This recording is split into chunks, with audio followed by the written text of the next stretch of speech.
आज हम देखेंगे प्रश्नावली 4.3 का क्वेश्चन नंबर 2। निम्न प्रत्येक द्विघात समीकरण में k का ऐसा मान ज्ञात कीजिए कि इसके दो मूल क्या हो, बराबर हो।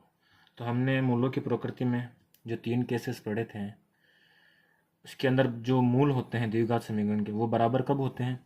जब समीकरण का जो विविक्त कर होता है क्या, b² - 4ac, ये 0 के बराबर हो। ठीक है, तो अगर b² - 4ac 0 के बराबर होगा तभी उसके मूल क्या होंगे, बराबर होंगे। यानी कि यहाँ पर अपन को इसके जो मूल हैं वो बराबर हैं, ये क्वेश्चन में दे रखा है। तो इसका मतलब क्या हुआ कि b² - 4ac जो है वो किसके बराबर है, 0 के बराबर है। ठीक है, तो इस चीज़ को अपन हल में लिख देंगे कि यदि समीकरण के मूल बराबर हैं, अर्थात इसका मतलब क्या हो गया, b² - 4ac बराबर 0। ठीक है, तो अभी समीकरण को लिख देते हैं अपन। समीकरण क्या है अपने पास, 2x² + kx + 3 बराबर 0। इसमें ए बी सी के मान लिखेंगे।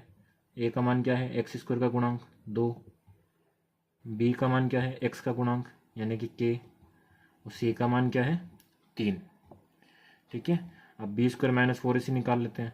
b² - 4ac ये किसके बराबर होना चाहिए, 0 के बराबर होना चाहिए। तो यहाँ पे मान रखेंगे b² यानी k का स्क्वायर माइनस 4, a का मान है 2, c का मान है 3, ये बराबर होना चाहिए 0 के। इसको सोल्व करते हैं। k² माइनस 4 को 2 से गुणा किया 8, 8 को 3 से किया 24 बराबर 0। ये 24 माइनस का उसको उधर भेज देंगे, ये आ जाएगा अपने पास k² बराबर प्लस का 24। इधर से वर्ग हटाएंगे, इसको हटाएंगे तो उधर क्या आ जाएगा, वर्गमूल आ जाएगा, यानी अंडर रूट आ जाएगा। तो k बराबर अंडर रूट 24, और अंडर रूट जब लगता है तो प्लस और माइनस दोनों लगते हैं। ठीक है, यानी कि k के यहाँ पे 2 मान आ गए। अंडर रूट 24 को अगर अपन सोल्व करना चाहे तो अपन अभाज्य गुणनखंड विधि से सोल्व कर सकते हैं। जैसे 2 का भाग लगाया तो 12, 2 का लगाया 6, 2 का लगाया 3 और 3 का लगाया तो 1, यानी अंडर रूट 24 क्या बनेगा, 2 गुणा 2 गुणा 2 गुणा 3। इसमें से वर्गमूल है तो बाहर वही निकलेगा जिसका जोड़ा बनता हो। तो यहाँ पे 2 का एक जोड़ा बन रहा है, ये 2 बार आ जाएगा, और अंडर रूट के अंदर क्या बच जाएगा, 2 3 6, यानी अंडर रूट 24 का जो मान आया है वो आया है अपने पास +-2√6, यानी कि k का मान क्या आ गया, +-2√6। ये हो गया इसका फर्स्ट क्वेश्चन। आते हैं प्रश्न नंबर 2 के क्वेश्चन नंबर 2 पर। दिया हुआ है kx ब्रैकेट में x-2 + 6 बराबर 0। इसमें आपको k का मान ज्ञात करना है, और इस समीकरण के जो मूल है वो क्या है, बराबर है। यानी कि समीकरण के मूल बराबर है, मतलब b² - 4ac का मान क्या है, 0 है। तो अपन यहाँ पे लिख देंगे b² - 4ac बराबर है 0 के। पहली चीज़ समीकरण लिखते हैं अपन। समीकरण देखो, kx को x से गुणा करना है तो क्या बन जाएगा, kx² माइनस kx को 2 से गुणा किया तो 2kx और +6 बराबर 0। ये हमारे पास एक द्विघात समीकरण आ गई। इसमें ए बी सी के मान लिखेंगे। a का मान है x² का गुणांक यानी कि k, b का मान है x का गुणांक, x का गुणांक यहाँ पे कौन है, -2k, -2k। ठीक है, और c का मान है 6। तो b² - 4ac निकालेंगे। b² यानी -2k का स्क्वायर माइनस 4, a की वैल्यू है k और c की वैल्यू है 6, ये है 0 के बराबर। माइनस का स्क्वायर प्लस बन गया, 2 का स्क्वायर 4 और k का स्क्वायर k², माइनस 4 को 6 से गुणा किया तो 24 के बराबर 0। इन दोनों में से 4 के कॉमन आ जाएगा, 4 के कॉमन लिया तो यहाँ पे बचेगा k माइनस यहाँ पे बचेगा 6 बराबर 0। ठीक है, ये जो 4 के हैं ये गुणा में उधर गया तो भाग में, तो k - 6 बराबर 0/4 के 0 बन जाएगा। तो k - 6 बराबर 0, यानी कि k का मान क्या आ गया अपने पास, k बराबर +6। ये k का आंसर हो गया।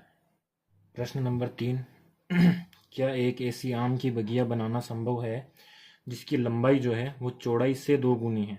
ठीक है ना, यही इस क्वेश्चन की मेन लाइन है कि लंबाई जो है वो चौड़ाई से 2 गुनी है, और उसका क्षेत्रफल 800 मीटर स्क्वायर हो। यदि है तो उसकी लंबाई और चौड़ाई ज्ञात कीजिए। तो देखो, सबसे पहले अपन को जो मेन रिलेशन है इसके अंदर, जो संबंध है वो दे रखा है यहाँ पे कि जो लंबाई है, लंबाई जो है वो क्या है, चौड़ाई से 2 गुनी है।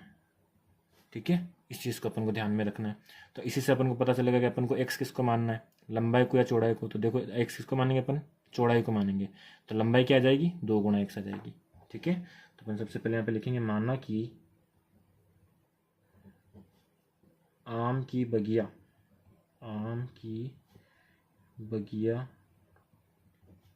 की चौड़ाई क्या हो जाएगी, x मीटर। ठीक है, क्योंकि इसका क्षेत्रफल मीटर स्क्वायर में है तो इसकी जो चौड़ाई है वो मीटर में आएगी, है ना। तो आम की बगिया की लंबाई, तो लंबाई क्या हो जाएगी, जैसा कि क्वेश्चन में अपन को दे रखा है कि जो लंबाई है वो चौड़ाई से 2 गुने है, यानी कि 2x मीटर।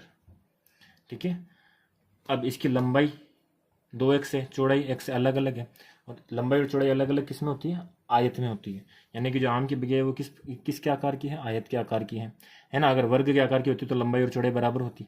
ठीक है, तो इस आयत के आकार की जो बगिया है, आम की बगिया, इसका क्षेत्रफल अपन को दे रखा है 800 मीटर। तो अपन यहाँ पे लिखेंगे प्रश्नानुसार आम की बगिया का क्षेत्रफल, आम की बगिया जो कि क्या है, आयत के आकार की, बगिया का क्षेत्रफल बराबर है 800 मीटर स्क्वायर, है ना।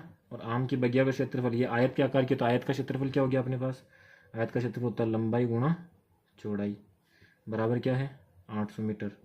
ठीक है ना, लंबाई अपन ने क्या मानी है, लंबाई जो है वो 2xi है, गुणा चौड़ाई जो है वो xi है, बराबर 800। 2x को x से गुणा करेंगे तो क्या हो जाएगा, 2x स्क्वायर बराबर 800। x स्क्वायर को इधर ही रखो, 2 गुणा में उधर जाएगा तो भाग में, 800/2, 800/2 यानी कि 800 में 2 का भाग लगाएंगे तो क्या आएगा, 400 आएगा। 800/2 यानी कि 400। ठीक है, इधर से अगेन स्क्वायर हटाएंगे, वर्ग हटाएंगे तो उधर क्या आ जाएगा, वर्गमूल आ जाएगा, वर्गमूल ऑफ 400। और वर्गमूल आता है तो प्लस माइनस दोनों लगता है ना। और 400 किसका वर्गमूल होता है, 400 होता है अपने 20 का वर्गमूल, यानी x का मान क्या आया, प्लस माइनस 20। अब यहाँ पे x का मान प्लस भी 20 है और माइनस भी 20 है।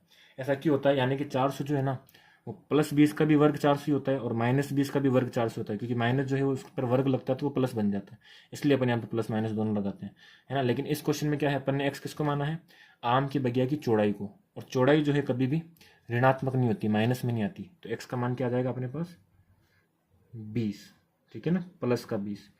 क्यों, क्योंकि यहाँ पे लिख देंगे, क्योंकि x क्या है, x चौड़ाई है, इसलिए ये माइनस वाला नहीं हो सकता, प्लस वाला हो सकता, प्लस वाला ही होगा। ठीक है, तो x का मान आ गया 20, तो अपन लिख देंगे अतः आम की बगिया की चौड़ाई बराबर x मीटर था तो क्या आ गया 20 मीटर, तथा आम की बगिया की लंबाई क्या थी अपने पास, 2 गुणा x, यानी 2 गुणा 20, और 2 गुणा 20 क्या हो गया 40 मीटर। ठीक है, ये हो गया हमारा थर्ड क्वेश्चन।